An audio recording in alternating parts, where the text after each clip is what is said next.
Well, good evening, everyone. I Evening. hope you're managing to stay safe and warm during this cold spell. Thank you for joining us for our SWI expert talk, which is going to be presented this evening by Dr. Lucy Pollock. It's entitled "The Talk About Getting Older." So we'll look forward to hearing what that's about. Lucy grew up in Northern Ireland and read medicine at Cambridge University and St Bartholomew's Hospital. She trained in general and geriatric medicine in London before taking up a consultant post in Somerset in 2001. With over 20 years' experience as a consultant, Lucy's become a trusted go-to expert in living and aging with dignity. Her extensive expertise of caring for the elderly has led her to write an honest, compassionate, and sometimes very funny book, answering the questions about aging that we're often too daunted to ask. Tonight, Lucy will share her insights on why the aging process is something to be celebrated rather than a conversation to be avoided. She'll discuss the challenges associated with growing older, including cognitive decline, and offer tips for navigating difficult conversations with our loved ones. So I'd like to hand over to Lucy, who's going to talk to us this evening. Thank you, Lucy. Thank you so much, Mary, and thank you everybody for being here. This is a real treat for me. It's just lovely to be here. I'm going to share my screen and I'm going to start. I'm going to talk for about 40 minutes or so, and then I will stop and we can have some questions. Do feel free, you can put things in the chat as we go along if you've got burning questions. I may not see them, but we can pick them up at the end. And I am going to talk incredibly fast because I can't stop talking, and this is my favourite subject, and so bear with me. But actually, if I am talking too fast, somebody wave at me and slow me down. A huge thank you to all of you for being here, and to the wonderful Women's Institute of Scotland and of the UK. It's just one of the precious institutions of our country, and I think it's a wonderful institution that does a huge amount of good, and I have watched it with admiration for a long time. Anyway, big thank you also to Charlotte and to lots of friends and family, and you will see colleagues and patients who've provided images for this talk. So I wanted to start with a quick declaration of interest. That's fine. Just to say, because I'm a doctor, I have to put that up. But most importantly, I love all the Age UK organisations. You may not know that they're all franchises, and that means they're all slightly different. So the one in any patch is different from the one next door, and they all have different focuses. Age UK Somerset is incredible, and I will come back to what it does later. And as I say, being an honorary member of this institute is just it's one of the best things that's ever happened to me. I'm so honoured. I'm going to start with an important number. You may know the answer to this question. If you don't, I'd like you to have a guess. So you are blowing out the candles on your birthday cake, and you suddenly realise that for the first time in your whole life, you've got a less than 50-50 chance of reaching your next birthday. How old are you when that happens? So this is average for men and women. Obviously, women live longer than men. We are stronger. And it's across the whole of England and Wales, actually, but Scotland would be a similar number. So I don't know if you want to put some guesses in the chat, or you want to have a think about what that number might be when you've got a less than evens chance of reaching your next birthday. If you want to guess, you can unmute just for a second. We'll go for it. So Jay Turner has said 90. Shout Brilliant. out if you want. Domestic. 80. 80 is a good answer. And 80 is often what my students answer. So they often guess around 82 because they know that's average life expectancy. Got 84. Someone said fantastic. 60. Yes, so you're like my students. They often guess very low as well because they think that, you know, everybody else is terribly old. But actually, the number is a bit higher than that. So if you took a party of 90-year-olds and you were looking to see would half of them be dead by next year, the answer is no. So you have to go higher than that. And the Mm. answer actually is 104.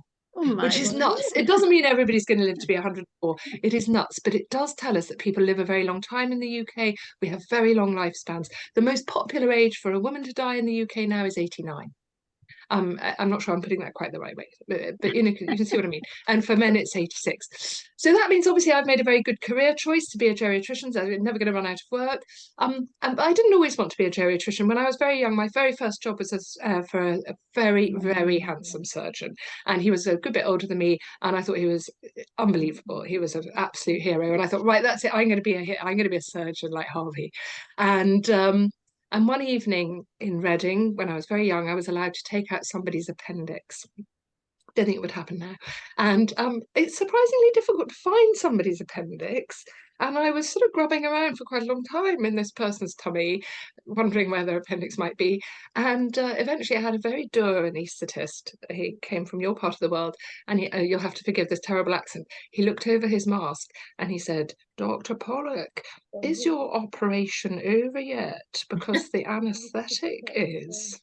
And at that point, I thought, right, okay, I am not going to be a surgeon. And luckily, I realised, obviously, that I was always going to be a physician. And then I did lots of different medicine. And then eventually, I really loved all of my specialties when I was a young doctor, and I didn't know what to do. And then a very sensible person said to me, he said, "I hope you won't be offended, but I think you should do geriatric medicine." And the minute he said that, I thought, of course, that is what I need to do. Why? Because it's a fantastic specialty. So here's one of my favourite thank you letters. I love this. This is obviously a pandemic thank you letter. A little girl, she's got the public health message. She says, "I'm 6," and she says, "a mask," and she says, "Thank you for looking after my granny." But the most important thing that she says is a little bit difficult to read. She says, "Thank you to the doctors and nurses and assistants."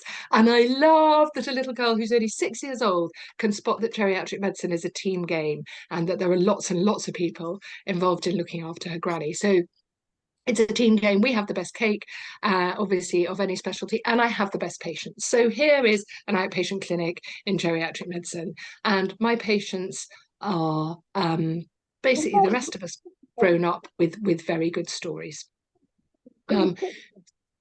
So I can just hear a voice in the background. I hope I'm not going too fast. No, Okay. can we just all make sure we've muted again? All right, fantastic. So it's an immensely rewarding world to work in, and it's attracting a lot of very good young doctors, which is fantastic. And there are interesting things happening in how we're getting older. So what obviously has happened is life expectancy has increased very dramatically, but the shape of our life has changed. And this is a graph that I draw for my medical students, because what used to happen, or what most of us want to happen, is we want to become completely independent, which we do as we're going through our teenage years, and then we want to be alive and well, alive and well, alive and well, dead. And in the old days, that is what happened. The problem was that that sudden moment of death might be when you were only 2 years old because you have diphtheria, or it might be when you were 14 because you had TB, or 19 in childbirth, or 23 in a mining accident. So life could be quite short with a very sudden ending. And obviously we've got much better at all of those infectious diseases, childhood vaccines, incredible, all the maternity care and so on. And obviously, actually, very good care for quite a lot of the other things that people can die of quite quickly, like cancer. The care has been transformed in the last 30 years or so of cancer. Lots of cancers that used to be uniformly fatal, actually many people live with now. Likewise, heart disease, the heart attack in your 40s is not what generally happens now. People that do have a heart attack often survive and go on living for a long time. But what has changed is this. So instead of that sudden ending, we now have this kind of curve of what's called the frailty curve. So lots of my patients have got an accumulation of different problems towards the end of their life. Now, one of the really important things about this graph is that lots of my patients are down in the bottom right-hand corner of this graph, where they're very dependent and getting on. That does not mean they are having a bad life.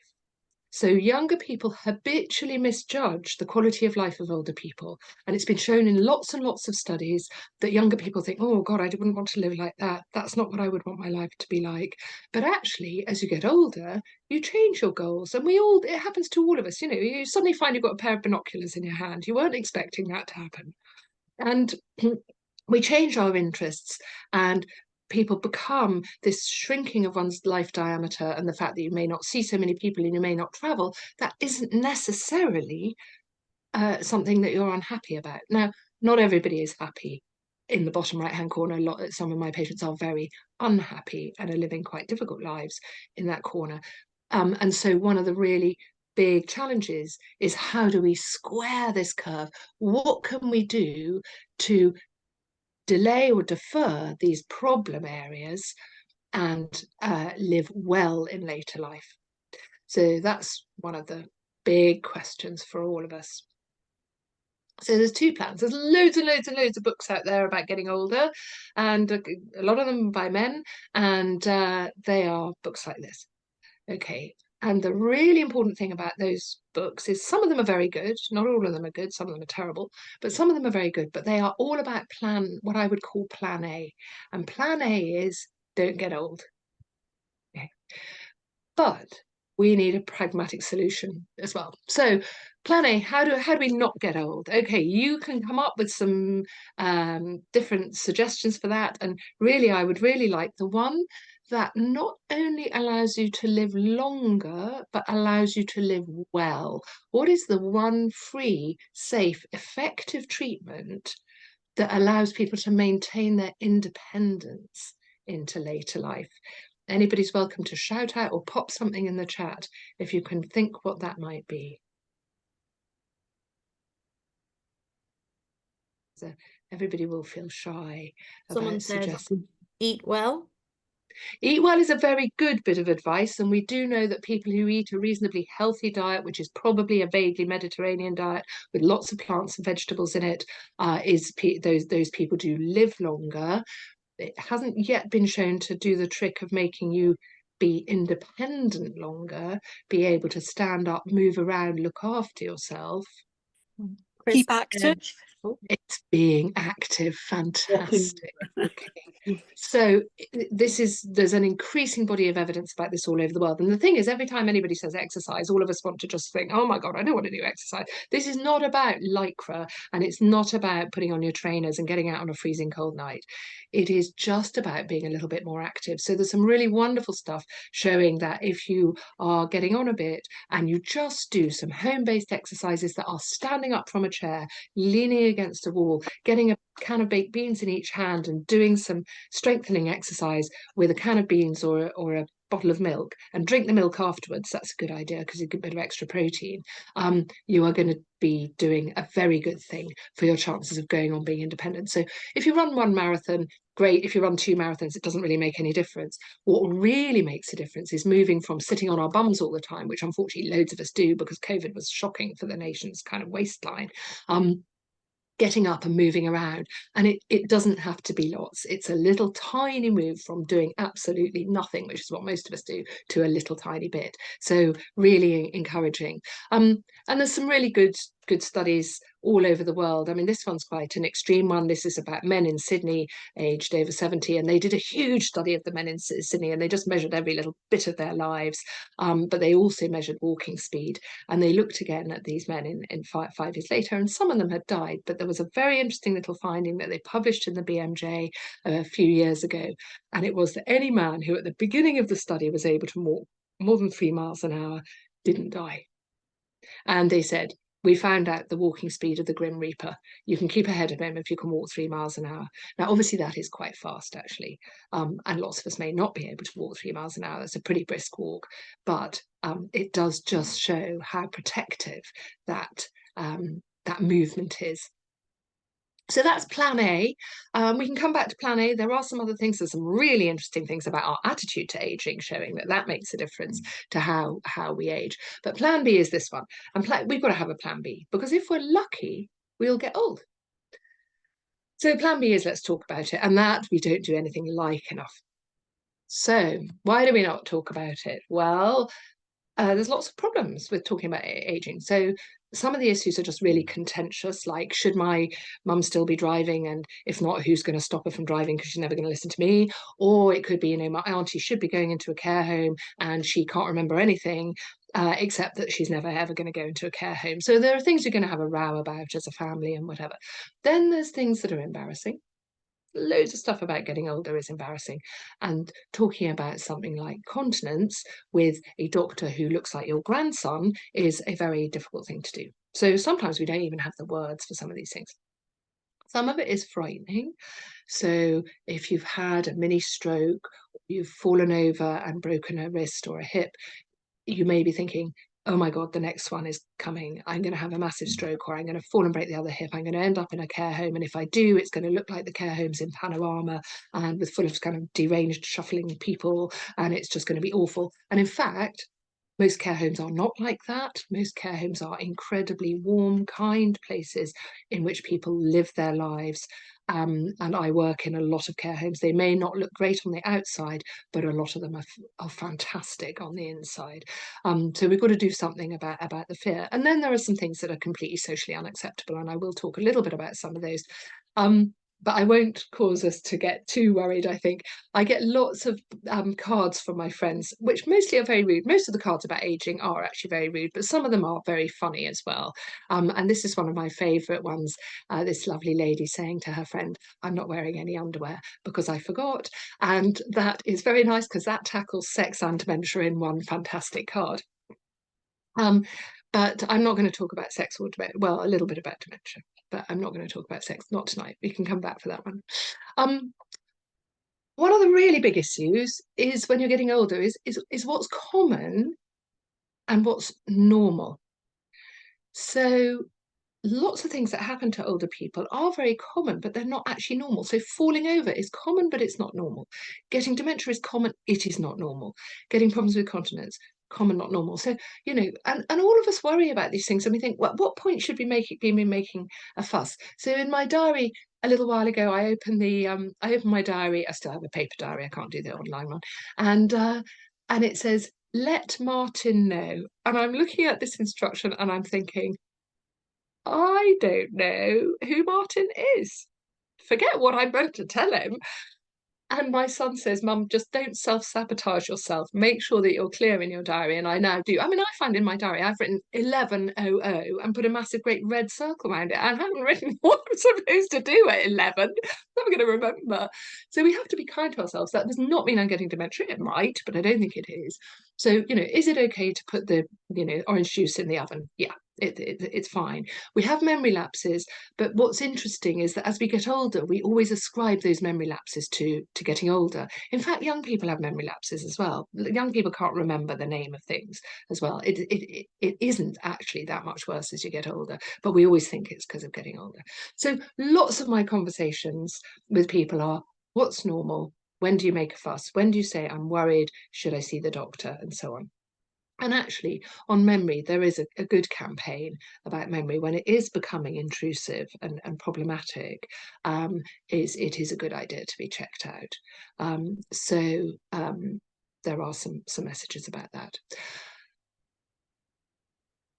But I want to talk about this as a bigger picture of where we interact with healthcare as we get older. So here's another lovely card.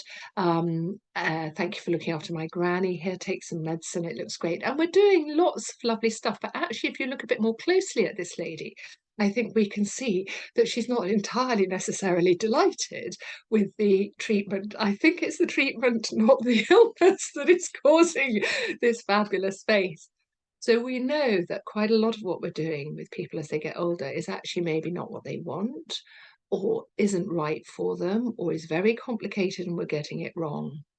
So that is a big question. And this is one of my registrars took this fantastic photograph of Wilf's tablets. He is on so many medicines and he gets so fed up with the instructions that are all fidgety and finicky about when he should take them that actually he just puts them all in a tissue box and takes 8 a day. I'm not quite sure which 8, but there we go. It's not working because he's in hospital. So I play a game with my medical students, and I'm just going to stop sharing for a minute because I want to show you some props, because this is something to illustrate quite a common problem of getting older. And I don't know if you're looking after somebody who's getting older, or you're getting older yourself, you know that you end up on quite a lot of tablets. And this is something that can happen. So I've got some tablets here, which I show to my medical students. Okay, what have I got? I've got something called amlodipine, which is a blood pressure tablet. There will be no test. There is no exam on these. You don't have to remember them. There's frusemide, which is a water tablet, and there's one called oxybutynin. You know that all tablets have two names. They've got a trade name made up by the drug company, and then underneath they have the important name, which is the proper name that the doctor will know. So oxybutynin is there, and then we've got some ibuprofen, and then we've got some laxidone. And I play this game with my students. I give them all these boxes and I say, can you put those in the order in which they were prescribed? And they look at me and they go, oh, Dr. Pollock, there are no dates on the boxes. And I go, yeah, that's the whole point of the game. You're supposed to work it out. Okay, so what's happened? We have this lovely lady who's in her 80s and she's a bit overweight and she's got terrible knees. She's got arthritis in her knees and she's waiting for a knee replacement. And my God, is she going to be waiting a long time? Because it's not good, the situation with that. So she's been using paracetamol, really good drug, very, very helpful. But in the end, it's not holding her pain. She's been using ibuprofen gel or Voltarol gel, very good medicine, definitely works, has been working, but now is not working. And really, she's in a lot of pain. It's really stopping her from being able to live her life. She can't walk around. So reluctantly, because everybody worries, what do they worry about with ibuprofen? Anybody know why we worry about it? Because it can it's a pharmacy test. Go on. Tummy problems. Yes, tummy problems, absolutely. So it can increase your risk of getting stomach ulcers and bleeding in your stomach. So we worry about that. That's more common in older people. It's not terribly good for your kidneys. And the other thing that lots of people forget, don't know, is that it actually puts your blood pressure up just a little tiny bit, just by 4 points. But for this lady, it takes her blood pressure up from 158 to 162. And any GP in the audience will know that that takes her into what's called the NICE guidance for treating her high blood pressure. So here she gets started on amlodipine, which is a very famous, good blood pressure tablet. But amlodipine in 1 in 10 people gives them swollen ankles. And it's mostly in older people. Most younger people don't get swollen ankles, but older people do. And if I got swollen ankles but taking amlodipine, I'd go straight back to my doctor and say, I don't want to take this, give me something else. And most people would. But Mrs. Brooks, who's in her 80s, goes to see the doctor with her puffy ankles, and he looks at them and he, not sure about that. Are you a bit breathless, Mrs. Brooks? And she's a bit of an overweight lady in her 80s. And of course she is a bit breathless. She says, oh, I am a bit breathless. So he thinks she's got heart failure. And the treatment for that is some water tablets, some frusemide. And until she got started on frusemide, she was just about able to get to the toilet on time. But she's got bad knees and she's a bit overweight and she's not able to get to the toilet on time. So here's a tablet that's meant to slow up her bladder, calm her bladder down, give her more time to get to the loo. It doesn't actually work. It works for 1 in 9 people. The rest are just getting side effects. The side effects are all sorts of things, but it isn't very good for your bowels. It gives you a dry mouth, dry eyes, dry bowels, and it's not very good for your brain. It dries up your brain. So that's a thing called the prescribing cascade. It's very common, and you will find lots and lots of people who are, my patients often say, I think my tablets might be fighting with each other, or you find that somebody's on one tablet for the side effects of another. That's a really common issue. So just going back to, oopsie, it skipped all the way through. I'm just going to have to scamper along through some slides here, sorry, to get to where we are. So here we are on some tablets, and here are her tablets. So we've gone on to this great big list of tablets from nowhere. And even when you've got your tablets right, and you're taking all the ones that you should be taking. So I say to my trainee doctors, we go through this drug chart with a tooth comb. Everything on the drug chart has to earn its place. It has got to be doing something useful for this person that they value. Yes, it's not just about the side effects, it's also about whether this is right for this person. But even when you've got them all right, actually taking them is a complete pain. And any of you who are taking any kind of medication will know that they come with extremely detailed instructions. Most of us don't follow them, chuck them in the bin. But actually, if you're doing them right, they can get quite finicky. And then inhalers are a law unto themselves, as anybody who's got a bit of COPD or knows somebody on an inhaler for asthma will know. They're all different. They're always being reinvented. They invent a new, slightly more expensive one the whole time, and you have to do a different thing with each of them. You have to shake them or twist them or click them or do the counter or whatever. And so Margaret had one of these, and she was quite a muddled lady with the rest of her medicine, and this was on her bedside table. And I hadn't seen this one before. It was new to me, and I thought, so I said, "Oh, Margaret, show me, tell me about that one. Show me how that works." And she said, "Oh, Dr. Pollock, I love that one." And I said, "Go on then, Margaret, give us a demo." And she went. So at that point, I took it away from her, and my daughter was really cross with me, and she said, "Mum, you're such a hypocrite. You always say that older people should only be taking the medicine that makes them feel better. And what were you doing? You've taken away the medicine that made her feel better." So now I feel ever so slightly guilty every time I look at this medicine, but it really wasn't helping Margaret at all. And what I do with medicines and with my juniors is no good having a list, because the vast majority of people will not be taking the tablets that are on the list. Okay, you have to look at the tablets, and you look at those tablets, and every time you look at them with your patient with you, you can see by their face whether they like them or not. And you can talk about, I would look at this pile and I'd say, "Golly, I wouldn't want to be taking all of those medicines." And at that point, my patient will often say, "Well, to be honest, I don't." You've got to give people permission to say, "Don't really like them," because people find it difficult to tell their doctors that. Anyway, this is a good one because it gives us an absolute obvious, lovely howling error here. But what does it tell me? It does not tell me that my patient is taking the medicine for the dog. It tells me something else, which is really, really important. It tells me she loves her dog. And it tells me that she really wants to make sure she doesn't forget the dog's medicine. So that brings us on to how we work out what tablets somebody should be on, because this is all about what's important, what matters most.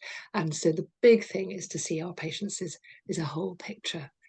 And it might be the dog or it might be the cat. This is my community hospital. We've got patient pat dogs on the ward. I love this picture from the northeast. So what mattered most to this lady? So whenever we get into a situation with anything, with any decision in healthcare, and these matter more and more as one gets older, is this question about, why am I doing this as a patient or as a doctor? Why am I having this scan? Why am I having this blood test? What are we trying to achieve? Does it align with my goals? My patients end up with the most phenomenal amount of investigation. Because as you get older, your body changes and you get wrinkles on your face, but you get wrinkles inside as well. So you get a wrinkle on an x-ray, or you get a wrinkle in a blood result, and we end up chasing down these slightly abnormal things all the time. And one of the ways to kind of work that out as a patient or as somebody who loves somebody who, if you're looking after somebody else and you're thinking, "Jeepers, is this the right stuff for this person to be on?" is we think about bran. And bran is very good for you, and it doesn't mean necessarily a bowl full of bran. It's a really good acronym. Maybe if you take one thing from this talk, it is a good one. You ask four questions. You say, what is the benefit? Okay, and you don't let the doctor get away with saying, "Oh, it's to stop you having a heart attack." You say, how well does it stop me having a heart attack? What is the risk? Okay, so what is the benefit of this medication? What are the risks? What are the alternatives? And what happens if I do nothing at all? So, you've got people who are on 3 different blood pressure medicines, their blood pressure is still high. And I say, well, how about a low salt diet? And my patient will often say, nobody's ever mentioned that to me before, a low salt diet works just as well as one more blood pressure tablet. And it's a choice, but it's there. So that's a good alternative, for example. And what happens if I do nothing? What happens if I don't take this medicine? Does it mean I'm going to drop dead with a heart attack? No, it doesn't. What the aspirin does is marginally change your risk. It doesn't stop anybody having a heart attack. So we present these things as if they're kind of the be all and end all, but actually they're not. They're just making marginal differences. And there are some really good conversations to be had about what we're doing.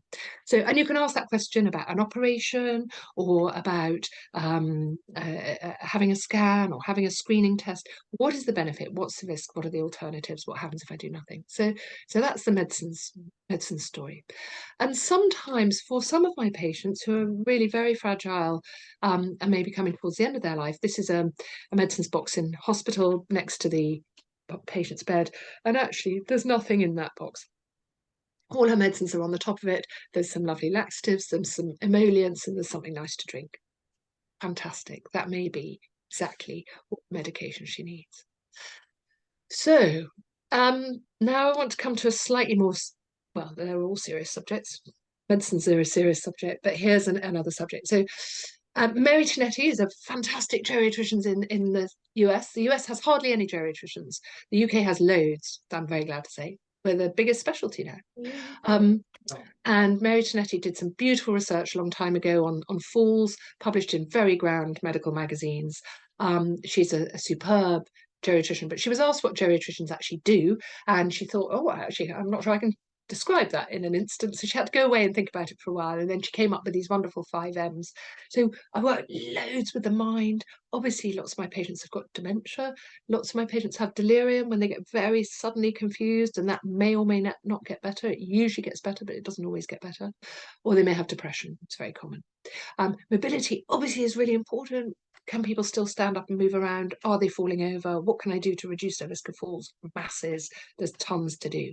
Medication, we've seen just the tip of the iceberg of how complicated that can be. And what she called multi-complexity. So we often talk in medicine about something called multi-morbidity, which is having lots of things the matter with you. But actually, it's not just about the medicine. So she highlights that looking after older people is about the biopsychosocial being that person is. So we're not just biology, we are social beings with emotions as well. So the biopsychosocial aspects of a person, so you have to think about the whole person. And then that comes into this beautiful phrase, what matters most. So that is where the focus is. What are the priorities for my patient? Because if you pin your ears back and listen, a lot of the time you find that your patient's priorities and my patient's priorities and my priorities are 2 completely different things. And we make loads of assumptions about all the people that are actually wrong. And we absolutely have to have this conversation. And I'm very much hoping that the SWI is an organisation that's going to help that happen, because you basically represent the brightest and the best and the most brave, because these require courage. And can help with this national conversation about what we're hoping for as we get older. And I'm going to tell you a sad statistic now. So, and I hope everybody is okay, and I'm worried about anybody who's thinking about somebody who's very poorly or in hospital tonight. So my thoughts are with you, but I want to talk very honestly about something. So a beautiful study done actually in Scotland in 2012, looking at an enormous number, about 25,000 people in hospital across a variety of hospitals in Scotland. All good hospitals, you have a very good healthcare system. What percentage of people in hospital tonight, the 18th of January, are going to be dead by this time next year? So this is all the adults over the age of 18, not the children, not the obstetrics, not the mums having babies, and not the psychiatry patients, but everybody else, all the people who have gone in to have their hip done or their knee done or take their appendix out or had a car crash, all the adults in hospital tonight, what percentage are going to be dead by this time next year? I won't make you guess, because it's very difficult to know, but I suspect most people will have got this wrong. In this study, it was 29%. And that study has been repeated in Australia and in Denmark and in Austria and in lots of other places and in Scotland again. And it is of the order somewhere between a third and a quarter of all the adults in hospital on any one night will not survive another year. And for my patients, obviously that's a much bigger proportion. So over 80s, especially men, acute medical admissions rather than planned admissions obviously are going to do less well. So the over 90-year-old man in hospital on any one night has got at least a 50% chance of not surviving a year. And when I first heard that, it kind of made me really upset. And I thought, this is terribly sad. So many of my patients are going to be dead. And then, of course, it isn't sad. It's life. And death happens to all of us. The really important thing is to get it right.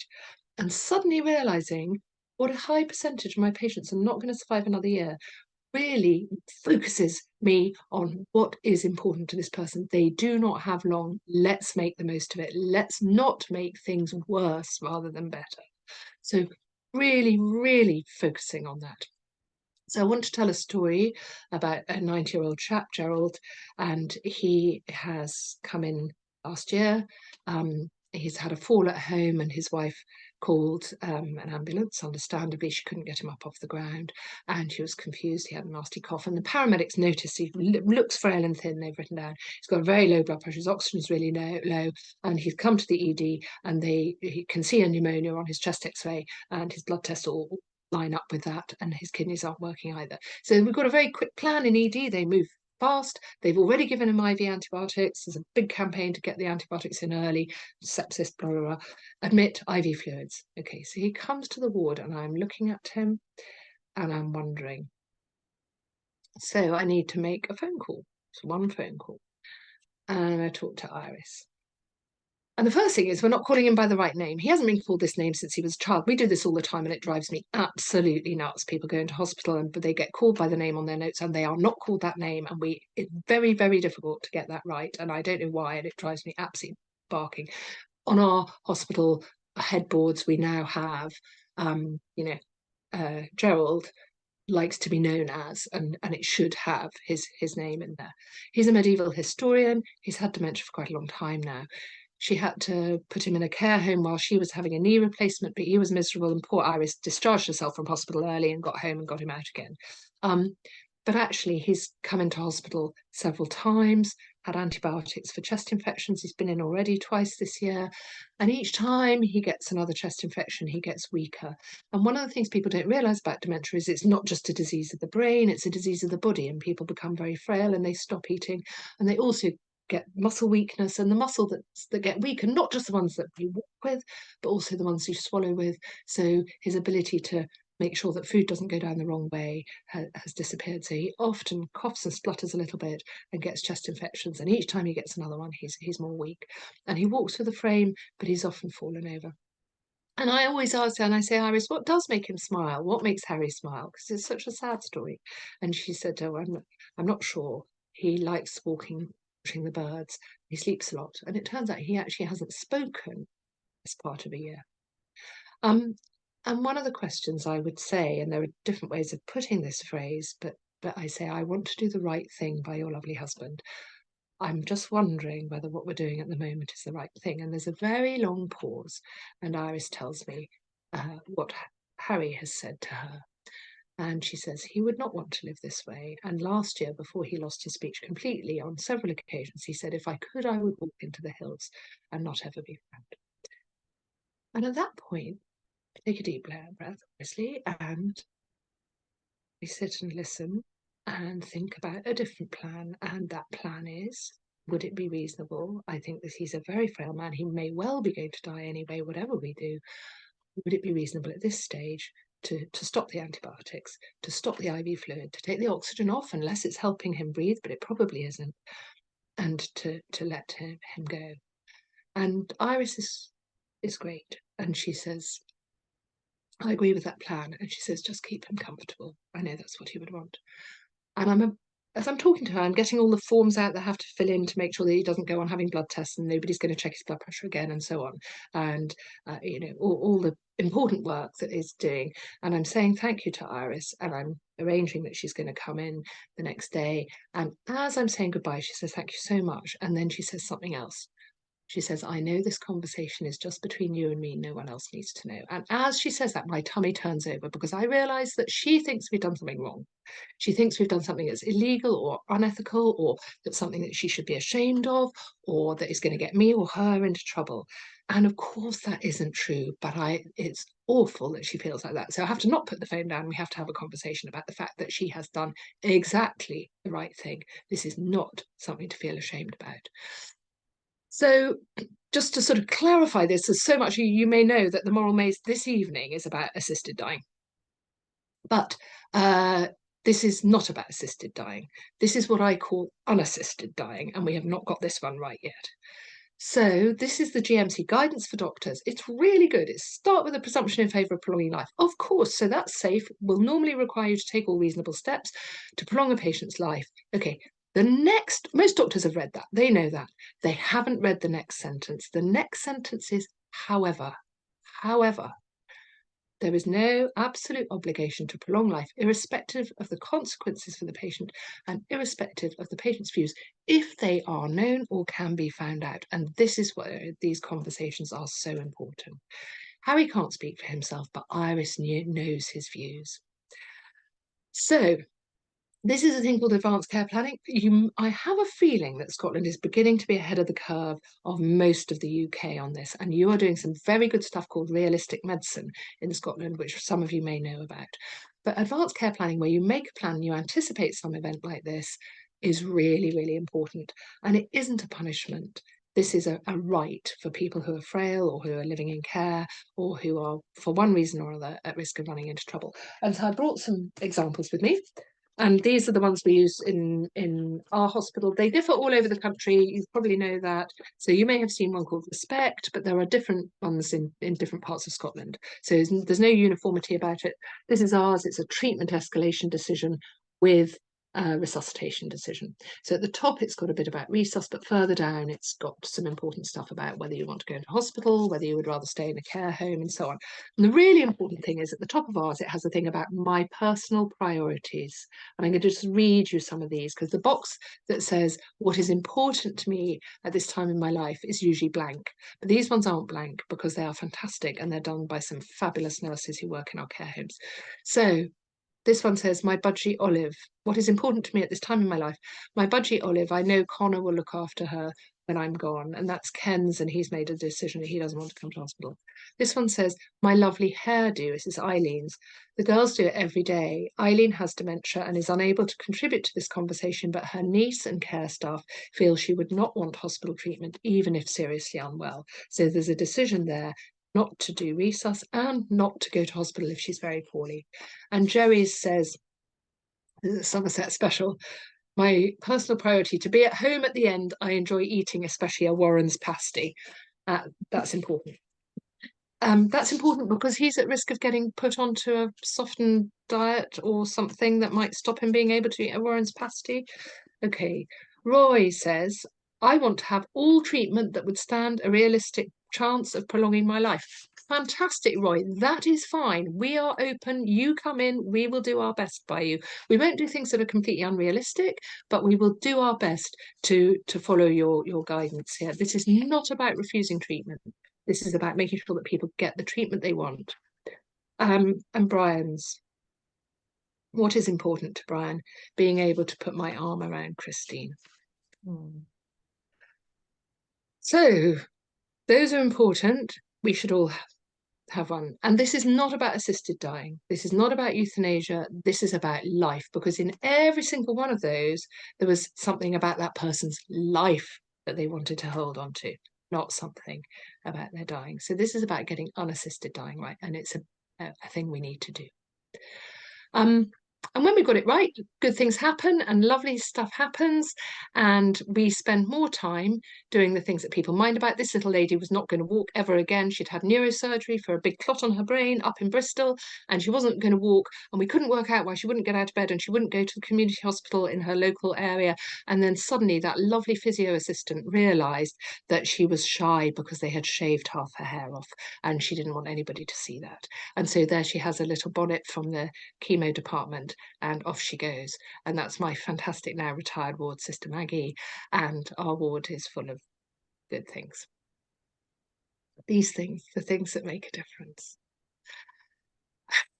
This old chap, he's fighting with everybody. He's desperate to get out of hospital. He's got horrible dementia. He's quite scary, and he's been hitting people on his way to fight his way out of the hospital. And what does my activities facilitator do? She gives him a knife, but she gives him a bunch of potatoes. And I say, "How did you know, Amy? How did you know?" And she said, "Army Catering Corps." Fantastic. He'd always peel potatoes. That's what he needs to do. Christmas time. And you know, it's not just about what's happening in hospital. People are out there having fun, or you don't have to be happy every day when you're old. You can be sad when it's very important to be allowed to be sad. You don't have to be laughing about things all the time. So you can be in a period of mourning or reflection, having a cup of tea, getting a degree. You can be having a birthday feast, or you can be trying a new food. And you know, older people, you know, going on a pilgrimage by a river. Here's a chap going on a pilgrimage in a river. That's fine. Fantastic. So all about life. However, I'm going to finish in a moment. What we need and can achieve. So this is something about age-attuned training for everyone. A massive shift of power. Where am I shifting it? From me to you. Okay, from doctors to the people we're looking after. This is where the power needs to be. Our patients need to be engaged and empowered, and their families need to be given information if they can't speak for themselves, and people need to be able to say what's important. Really good escalation plans. Everybody should have a good escalation plan. Nobody should have treatment that they don't want. Time and courage and honesty are really big issues here. But when we get it right, it's the most important thing. And then finally, I just want to talk about things that make life better for older people. You might want to think of a few of those. But I'm sure you can think of lots as we're thinking. So I shall just flick up a slide of some of the things that my patients tell me make life better. Decent housing that you can get in and out of easily, and that's easy to heat and doesn't cost a fortune to heat. Decent transport that arrives on time, and decent healthcare that is provided when you need it. Libraries and activities and interests in green spaces and young people, obviously really important. Okay, what are the things that make things better for young people? Oh my goodness, it turns out it's exactly the same. Okay, so this is not about giving from one bit of the community and taking away from another. If you get it right for older people, you also get it right for young people at the same time. So we have these huge commonalities. One of the issues for young people is that they are exposed all the time to images of perfection. So all of them have to have the perfect SATs, or in Scotland, different exams, you know, school exam results, perfect, GCSEs, perfect, leavers certificates, perfect. They have to go to the right university, perfect degree, perfect job, perfect body, perfect teeth, perfect boyfriend, perfect holiday. Everything has to be perfect. And older people know that is not how life goes. They know that life's a roller coaster. I'm going to gloss over this because I'm going to run out of time. But one of my patients, fantastic, I'm saying to her, Joan, I said, you have had an amazing life. I was being quite patronizing. She looked at me and she said, Dr. Pollock, my first 2 husbands were complete shits. And then I got a cracker. So we know that kids who know that previous generations have had ups and downs are more happy and resilient than the children who don't know that. And this is where I'm going to leave it. If we're lucky, as I say, we will get old. We're apprentice older people. Let's stop there. Thank you so much. You've been very patient and I have run over time. But we have time for some questions. Yes, and I would just like to say that I can stop the recording now, with big thanks to Lucy, and that means everybody can feel free to ask questions without knowing that they're going to be recorded and put on the SWI YouTube page.